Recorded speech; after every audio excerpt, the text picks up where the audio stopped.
4 ans et demi. Je suis malvoyant. Léon, toi, t'es pas malvoyant. On est des jumeaux.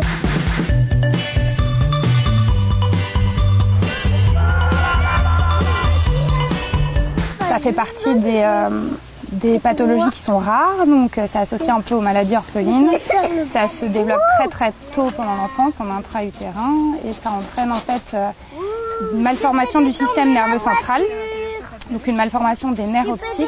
Et lui, dans son cas, il a aussi en associé une malformation de son hypophyse, donc il a aussi des troubles hormonaux qu'il va avoir à vie en fait, parce qu'il est né comme ça. Et donc il a une déficience visuelle sévère. Il voit un tout petit peu, des petites choses, mais il n'arrive pas à faire une image globale de ce qu'il voit. Donc c'est pour ça qu'il va apprendre le braille, c'est pour ça qu'il utilise une canne, qu'il commence à utiliser une canne pour se déplacer. Comme les essuie-glaces. Comme les essuie-glaces, c'est tout à fait ça. On a débuté au mois d'octobre l'année dernière. Donc c'est la première année scolaire que je le switch. Donc voilà, on a débuté par l'apprentissage de la pré-canne avant la canne blanche. Et là, ça fait à peine 4 séances qu'il a commencé l'apprentissage de la canne blanche. 5 séances même. 5 Oh bah dis donc, tu comptes mieux que moi. Et donc voilà, donc c'est pas mal du tout pour un début. Joachim, elle te sert à faire quoi la canne blanche? À détecter les obstacles. Par exemple, là, hop, point fixe, il y a la rampe. Ouais. Et là, il faut tourner, par exemple. Et là, On contourne les obstacles qu'on a détectés. je sens la pente.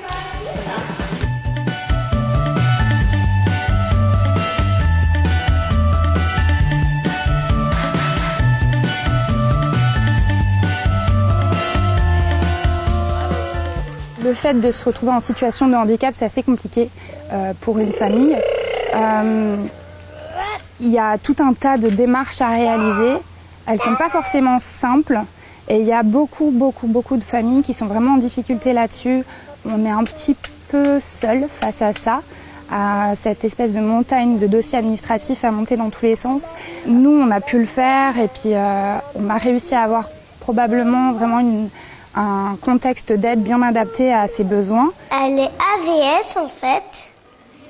Et elle s'occupe de moi si j'arrive pas à faire des choses. Joachim, il est accompagné par une AVS à temps plein à l'école, ce qui couvre les temps scolaires, mais ce qui couvre aussi les temps périscolaires, parce que la déficience visuelle n'entraîne pas que des difficultés pour les apprentissages scolaires, mais par contre entraîne aussi tout un tas de retard d'acquisition dans le développement psychomoteur et tout ce qui est l'autonomie au quotidien, par exemple le fait de manger, de s'habiller, d'aller aux toilettes, c'est quelque chose d'extrêmement compliqué, donc il nécessite aussi une AVS là-dessus.